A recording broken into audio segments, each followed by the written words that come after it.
누가복음 13장 10절로 13절입니다. 13장 10절로 13절까지입니다. 누가복음 13장 10절부터 13절까지를 교독하겠습니다. 예수께서 안식일에 한 회당에 가르치실 때에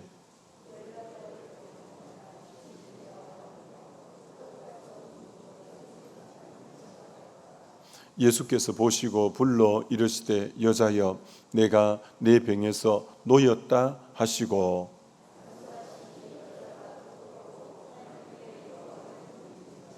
아멘. 승리하신 승리자 예수님이라는 제목으로 말씀 증거하려고 합니다. 여러분, 예수님은 우리를 대하실 때에 인격적으로 대하시는 분이십니다. 그래서 예수님이 우리 안에 이제 들어오실 때도 계시록 3장 20절에 볼지어다 내가 문 밖에 서서 두드리노니 누구든지 마음의 문을 열면 내가 그에게로 들어가라고 하는 것처럼 주님은 우리를 위해서 문을 이렇게 두드리시지 문을 막 부수어 버리고 강제로 진압하고 들어오시고 이런 분은 아니십니다. 항상 인격적으로 주님이 우리의 마음을 열어주길 원하고 열어줄 때에만 들어오시는 그런 인격자이시라는 거죠. 그래서 콜만 헌트라는 분이 이 계시록 3장 20절을 가지고 성화 그림을 그렸는데 문을 예수님이 두드리는 그 장면인데 문고리가 바깥에는 없고 안쪽에서만 문고리가 있어서 열어 줄 수 있게끔 그렇게 그려 놓았죠. 그렇습니다, 여러분. 우리 마음 문을 바깥에서는 끄집어낼 수가 없어서 안에서 열어줘야만 주님은 우리 안에 들어오실 수가 있는 것처럼 철저하게 주님은 우리를 인격으로 이렇게 다루시는 분입니다. 그래서 정말 주님이 우리에게 제일 받으시고 싶은 것은 물질도 아니고 시간도 아니고 봉사도 아니고 그 어떤 것이 아니라 주님이 제일 받으시고 싶은 것은 마음을 받으시길 원하는 거죠. 우리 사람을 대표하는 게 마음입니다. 마음. 그래서 우리의 마음을 하나님 앞에 드리기를 원하시는 거죠. 이게 마음을 어느 정도 드리기를 원하느냐 하면은 마음 다하고 뜻 다하고 성품 다하고 한 것처럼 우리 마음을 온전히 주님 앞에 내어 드리기를 주님이 우리에게 제일 원하시는 거죠. 너 마음을 온전히 내게 주면 좋겠다. 이건 주님이 강제로 받을 수 있는 건 아닙니다. 이건 우리가 마음을 내어 드릴 때만이 받으실 수 있는 겁니다. 여러분, 사람과의 관계도 사실은 비슷하다고 할 수 있죠.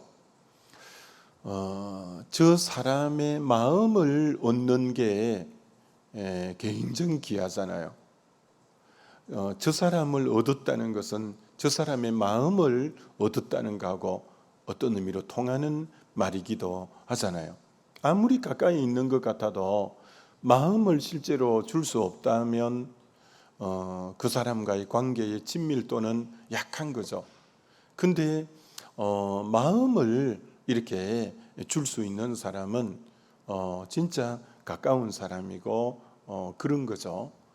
그런 것처럼 우리 주님하고도 마찬가지라는 거예요. 우리 진짜 마음을 원하시는 주님이시죠. 그러나 사단은 그렇지 않다는 거예요. 오늘 18해를 귀신 들려 앓으며 꼬부라져 허리를 조금도 펴지 못하는 한 여자가 있었다. 이렇게 말할 때 귀신이 들렸다 이렇게 표현한다는 거예요. 다른 구절들도 좀 찾아보니까 다 그렇게 써놓았어요. 다 귀신 들렸다고. 마태복음 8장에도 그라사 지역에 귀신 들린 사람이라고 말하고 마가복음 1장에도 더러운 귀신 들린 사람, 누가복음 4장에도 더러운 귀신 들린 사람이 예수 앞에 소리를 지르는지라. 다 귀신 들렸다는 것은, 이 들리는 것은, 귀신이 그 사람에게 확 들린 것은 귀신이 그 사람 마음을 비인격적으로 문을 부수고 들어가서 그 사람 마음을 지배하고 장악하고 자기 영향권 아래 두는 것을 일컬어 귀신 들림이라는 거죠.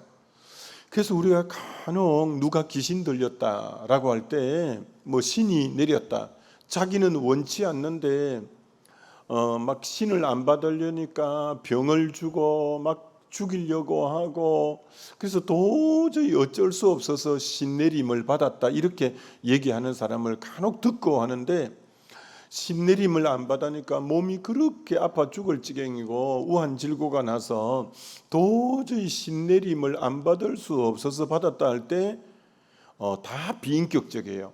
난 원치 않는데 막 질병으로 다가오고 우한질고로 다가오니 도저히 무서워서 어떻게 할 수가 없어서 그걸 받아들이게 되는, 절대 우리 주님은 그런 분이 아니라는 거예요. 우리 주님은 인격적인 분이고, 천년이 하루같이 하루가 천년같이 기다리고 정말 내 인격이 그분을 향하여 열어줄 때 들어오시는 분이지, 무조건 이렇게 강압적으로 막 그 공포 분위기를 조성해서 그러는 분이 아니시다라고 하는 거죠.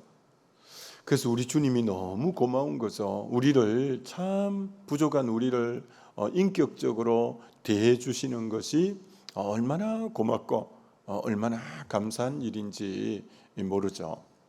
자, 그런데 귀신이 그럼 그 사람을 그렇게 장악하는 이유가 뭐냐? 그렇게 귀신 들리는 이유는 뭐냐? 오늘 18해 동안 귀신 들려 앓으며 병을 앓으며 허리가 꼬부라져 도저히 조금도 펴지 못하는, 완전히 그렇게 꼬부라진 꼬부랑 그렇게 하게, 그도 18해 동안이나 그렇게 했다는 거예요.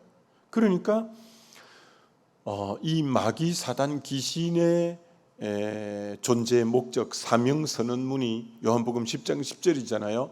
도적이 오는 것은 도적질하고 죽이고 멸망시키려는 것 뿐이요 라고 하는 것처럼 다 파괴적인 단어죠. 도적질, 죽이고 멸망시키는 것.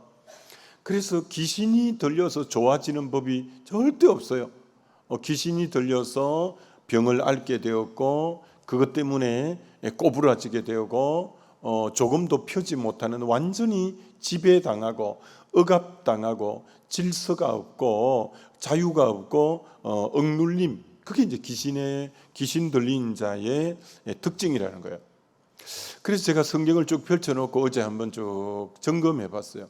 귀신이 들렸을 때 그럼 일어난 여러 증상들이 뭐냐면은, 사복음서에는 기먹고 벙어리 된 귀신이 나오는 거예요. 사람들에게 들리지 못하게 하는 거예요. 그리고 말하지 못하게 하는 거예요.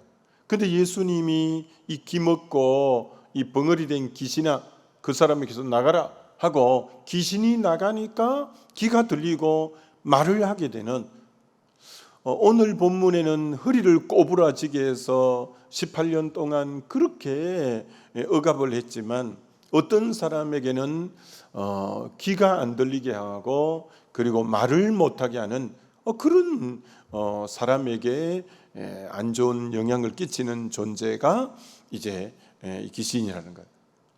또 귀신 들려서 몸에 경련을 일으키고, 그건 이제 발작 증세를 그렇게 표현해요. 몸에 경련을 일으키고 이를 갈고 거품을 흘리고 물과 불에도 자주 뛰어 들어간다.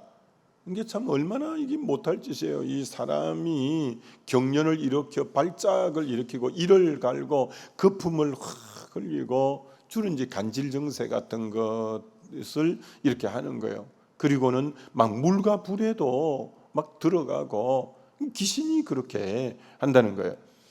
그리고 뭐 그라사 귀신, 무덤 그라사 귀신에게 귀신이 들렸을 때는 군대 귀신이 들려서 집에 못 있고 무덤 사이를 배회하고 다니고 산속에 이 소리 지르면서 벌거벗고, 그리고 아무도 제어할 수가 없는 그런 귀신 들린 모습이 나오는 거죠. 그럴 뿐 아니라 돌로 자기 몸을 상하게 했다, 자해까지 일삼는, 이게 파괴적인 요소만 하는 거예요. 온갖 몸을 자해하는 그 영이, 어둠의 영이 그렇게 한다는 거예요. 그럴 뿐 아니라 때로는 막 초인적인 힘이 나타나서 쇠고랑을 확 끊어버리고, 쇠고랑으로 묶어놨는데 그것도 끊어버리고 도망을 갈 정도의, 이 귀신 들릴 때는 이 어떤 초인적인 그런 힘도 나타나기도 한다는 거예요. 정말 이 귀신은 사울 왕에게 악신이 들려 너무너무 괴로워서 수금 타는 자를 불러서 그렇게 하는 것처럼 질병을 통해서 너무 괴롭게 만드는, 괴로워서 못 견디게 만드는 역할도 이 귀신이 하는 거예요. 사도행전 16장에는 점치는 귀신이 어느 여종에게 해서 점을 치게 하는 거예요. 그래서 이 점을 치는 그 배후에 이 귀신이 들어서 그런 거예요. 그래서 귀신을 쫓아내니 점치는 능력도 다 사라지게 되는, 그리고 가룟 유다에게 귀신이 들려서 돈계에 헌금함에 손을 계속 대면서 헌금을 이렇게 훔치는 그 도백 같은, 이것이 도적질하고라는 귀신의 역사고, 아나니아 삽비라가 사도행전 5장에 네 속에 사단이 가득하여 땅값을 감추고 하면서 뭘 돈을 감추고 이런 역할을 귀신 들린 뭐로 그런 행위를 하게 하는 거예요. 그리고 가장 치명적인 것은 죽이고 죽는 역할을 하는 거예요. 아까 도적질하고 죽이고 멸망시키는데, 가인에게 가인이 악한 자에게 속하여, 그게 요한 1서 3장 12절이죠. 가인이 악한 자에게 속하여 그 아우 아벨을 죽이고, 창세기만 읽어서는 모르죠. 창세기는 그만 자기 제사가 연락 안 돼서 안색이 변화되고 그래서만 너무 언짢아서 아우를 쳐 죽였다고 성경이 표현하지만, 사도 요한은 그렇게 안 본 거예요. 가인이 악한 자에게 속하여 그 아우 아벨을 죽였다고. 이게 어둠의 영이 죽이는 역할을 한 거예요.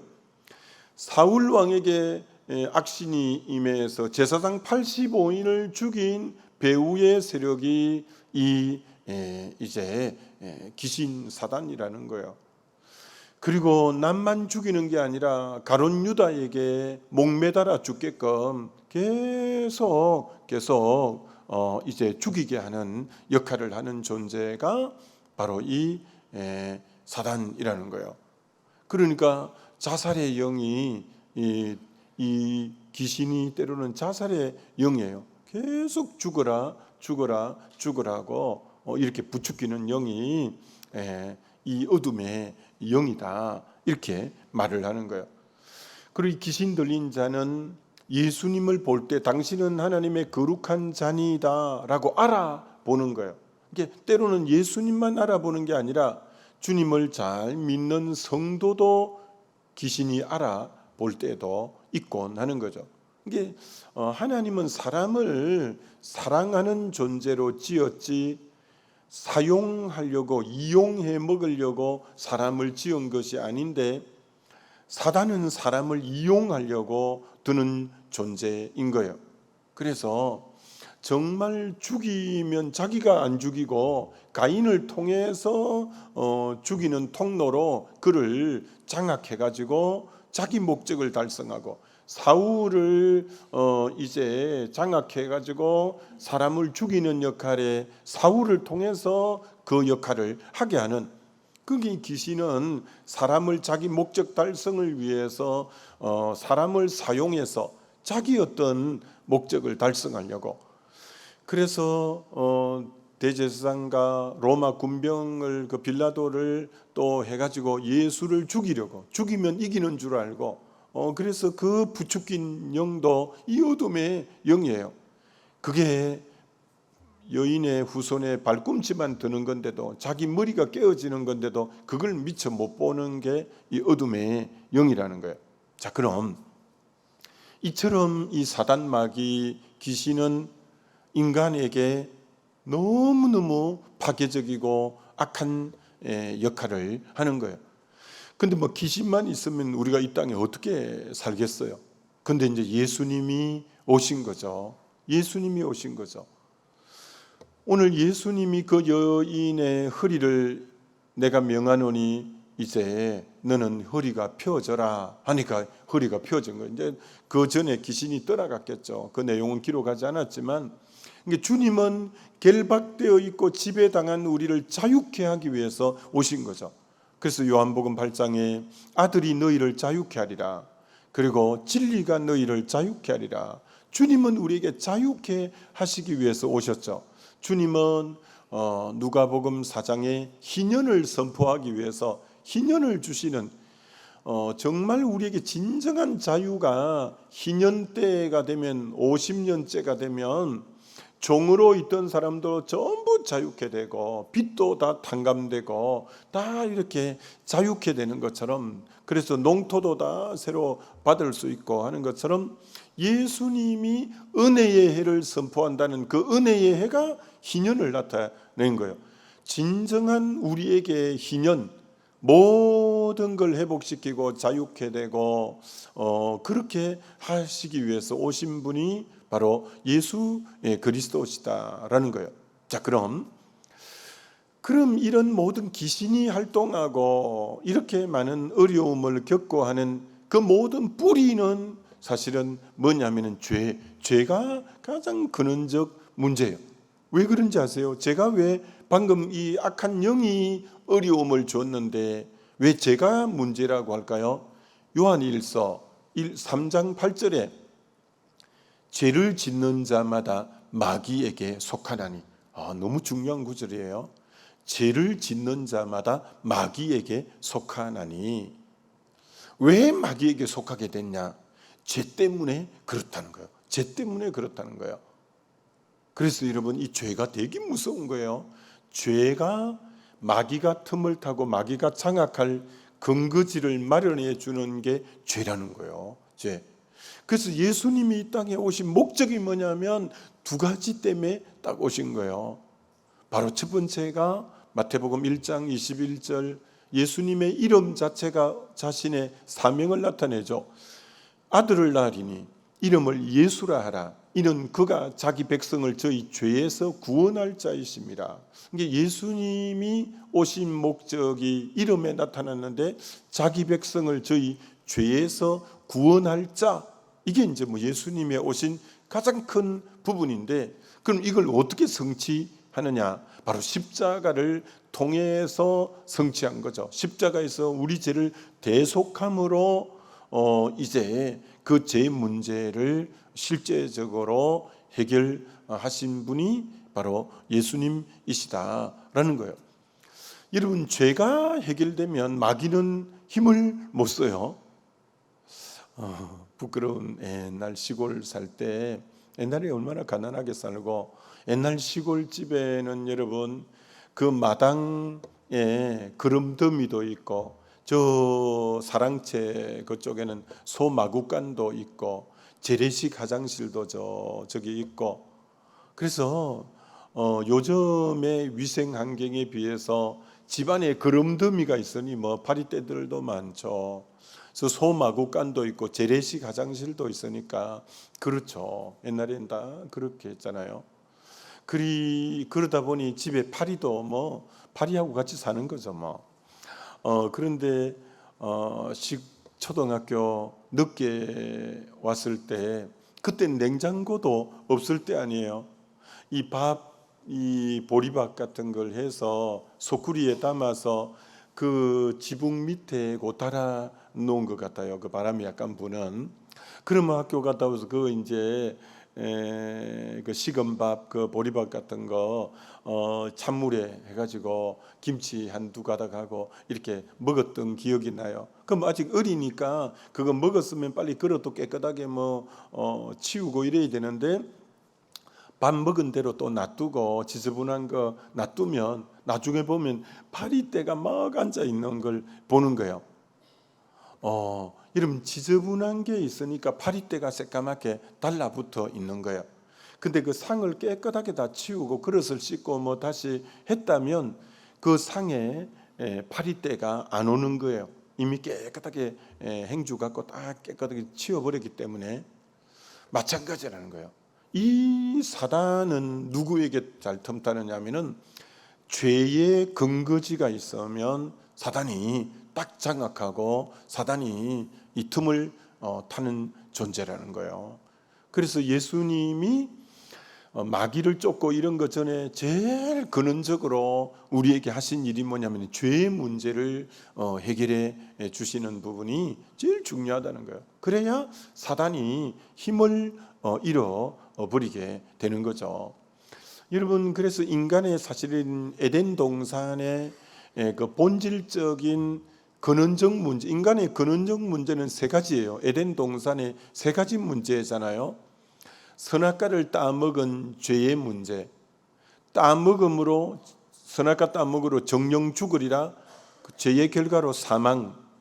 그다음 뱀이 와서 그걸 유혹해서 이 뱀의 문제. 그러니까 인간의 근원적 문제가 죄의 문제, 사단의 문제, 이 사망의 문제. 요 세 가지가 인간의 근원적 문제거든요. 죄의 문제, 사망의 문제, 사단의 문제가 아예 에덴 동산에서의 근원적 세 가지 문제가 죄, 사단, 사망. 요게 이제 인간의 가장 본질적 근본의 문제라고 하는 거예요. 근데 구약에 기름 부음을 받은 대상자가 셋인데 제사장, 그리고 왕, 그리고 선지자는 제사장이 되려면 기름 부음을 받아야 돼요. 선지자가 되려면 이제 기름 부음을 받아야 돼요. 왕이 되려면 기름 부음을 받아야 돼요. 근데 예수님이 그리스도라고 하는 거예요. 그리스도의 뜻이 기름 부음을 받은 자라는 거예요. 예수가 그리스도라는 거예요. 예수님이 다름 아닌 기름 부은 자라는 거예요. 그럼 기름 부은 자는 누구냐면은 예수님이 제사장 역할을 하시는 분이고 왕의 역할을 하시는 분이고 선지자 역할을 하는 분이다라는 의미가 들어있는 거죠. 왜냐하면 구약의 기름 부은 자가 방금 요 세 가지 역할을 했기 때문에 예수님이 이 땅에 오셔서 기름 부으신 자로 오셨다는 것은 예수님이 하실 역할이 제사장 역할을 하고 왕의 역할을 하고 선지자 역할을 하는 거예요. 그럼 제사장의 주 역할이 뭐냐는 거예요. 제사장의 주 역할은 백성들이 죄를 지었을 때 이제 그들 위해서 속죄물을 가지고 가고 안수하게 하고 그들이 보는 앞에서 그걸 죽여서 대신 피 흘리게 하고 하여튼 죄의 문제를 해결하는 역할을 구약에서 했던 자가 제사장인 거죠. 왕은 다스리고 통치하는 자인데 요한복음 12장에 내가 십자가에 들리면 세상 임금이 쫓겨나리라. 영적으로 세상 임금이 공중근세 잡은 자 마귀가 왕이었어요. 그리고 선지자는 사망길로 가는 자에게 복음을 외쳐서 돌아오게 하는, 사망길로 가지 못하고 생명길로 가게 하는. 그러니까 제사장은 죄 문제 해결하고 왕은 사단의 문제를 해결하고 선지자는 사망의 문제를 해결하는 자라, 이렇게 말할 수 있는 거예요. 예수가 그리스도로 이 창세기 에덴에서 일어났던 근원적 본질의 문제, 죄의 문제, 사망의 문제, 이 사단의 문제를 완전히 해결하는 분은 예수 그리스도예요. 그래서 바로 아들을 낳은 이름을 예수라라. 인그가 자기 백은 죄에서 구원하고 죄 문제를 해결한다고 했어요. 두 번째는 요한 1서 3장 8절에 하나님의 아들이 나타나신 것은 마귀를 멸하기 위해서다. 이게 첫째는 죄 문제를 해결하고 두 번째는 마귀를 멸하기 위해서 오셨다라는 거죠. 드디어 예수님이 부활함으로 디모데 전서에는 사망을 패하시고 라고 했죠. 사망을 패하시고 부활하심으로 사망아 너희 이기는 것이 어디 있냐, 사망아 너희 쏘는 것이 어디 있냐. 사망에 쏘는 것은 죄요, 죄의 권능은 율법이라도 우리 주 예수 그리스도로 인해서 넉넉히 이기게 하신 거죠. 그래서 예수님이 오셔서 십자가 부활을 통해서 하신 것은 죄 문제를 해결하고 부활함으로 사망의 문제를 해결하고, 그리고 죄의 문제와 사망의 문제가 해결되므로 사단이 힘을 잃어버리게 되는 사단의 문제를 해결하는 이 가장 우리에게 근원적 문제를 해결하기 위해서 오신 분이 바로 이 예수 그리스도이시라는 거예요.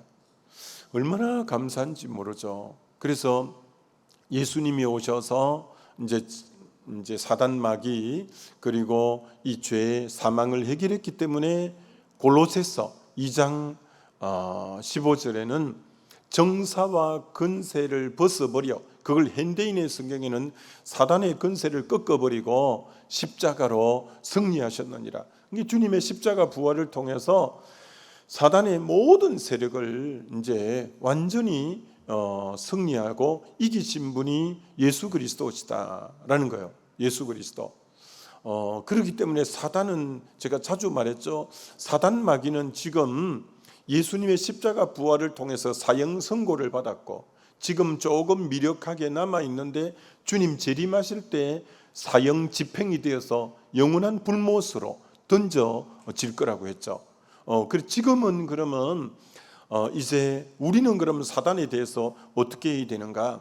지금 어떻게 하라고 하냐면 베드로 전서 5장 7, 8절에 깨어라 근신하라, 너희 대적 마귀가 두루다니며 삼킬 자를 찾나니, 우는 사자처럼 삼킬 자를 찾나니 너희는 믿음에 굳게 서서 저를 대적하라.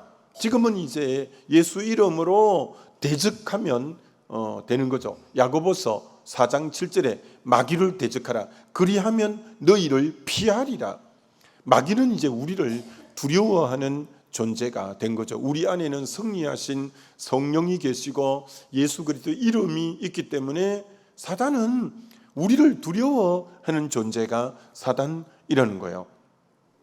누가복음 10장 17, 19절에 내가 너에게 뱀과 정갈을 밟으며 원수의 모든 능력을 제어할 권세를 주었으니 너희를 해칠 자가 결단코 없으리라고 한 것처럼 이제는 사단이 우리를 두려워하는 존재예요. 마태복음 16장에 음부의 권세가 이기지 못한다, 교회를 이기지 못한다. 이게 음부의 권세를 다른 번역에는 음부의 문이라고 번역해요. 음부의 문. 문은 여러분 뭐냐면은 그 아브라함이 문에 앉아 있다가 대문에 큰 이제 성문에 앉아 있다가 사람들이 지나갈 때 자기 집으로 초청하고 할 때 문은 통치자들이 있는 곳이고 다스리는 곳이고 권세가 있는 것을 문이라고 해요. 음부의 문, 음부의 권세를, 음부의 문이 너를 이기지 못한다. 이게 사단의 통치 세력이 완전히 이제는 교회를 이기지 못한다. 이제는 예수 그리스도의 십자가 부활을 통해서 예수 이름으로 나가면 사단은 완전히, 그래서 아브라함의 후손에게 뭘 약속하셨냐면은 승리의 문을 취하리라. 모든 대적의 문을 아브라함 후손이 취하게 될 거라고 그렇게 언약하거든요. 이 대적의 문이 바로 문을 차지하면 다 이제 그들의 권세와 통치를 상징하는 거니까 예수 믿으면 이제 대적의 문을 우리가 차지하는 거예요. 그러니까 우리는 절대 사단은 두려워하는 존재가 아니라 믿음에 있어서 대적하면 물러가는 존재고 떠나가는 존재니까 우리는 사단을 두려워할 필요가 없어요. 믿음에 딱 굳게 서서 예수 이름의 권세로 대적하는 거예요.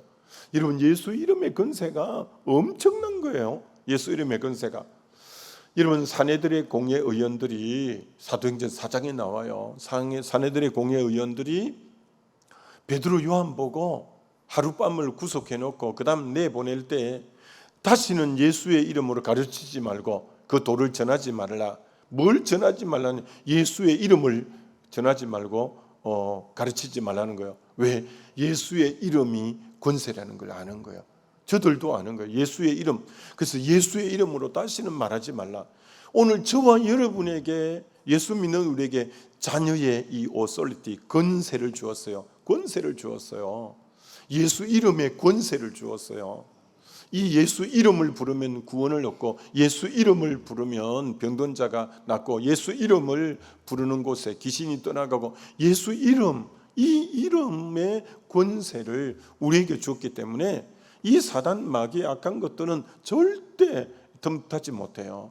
예수 믿는 우리에게 예수 이름의 권세가 주어졌다는 것 알고 오늘도 이 주 예수 이름의 권세를 우리가 믿음으로 사용하고 나가면 모든 어둠은 한 길로 왔다 일곱 길로 물러가고 넉넉히 그리스도 안에서 승리하는 오늘 저와 여러분들 다 되시기를 주님의 이름으로 축원합니다. 우리 기도했으면 좋겠습니다. 주님, 예수님의 그 십자가 부활로 통해서 우리에게 완전한 승리를 주셨는데 아버지, 우리가 승리를 누리며 살아가게 역사해 달라고 우리 주여 한번 부르고 기도합니다.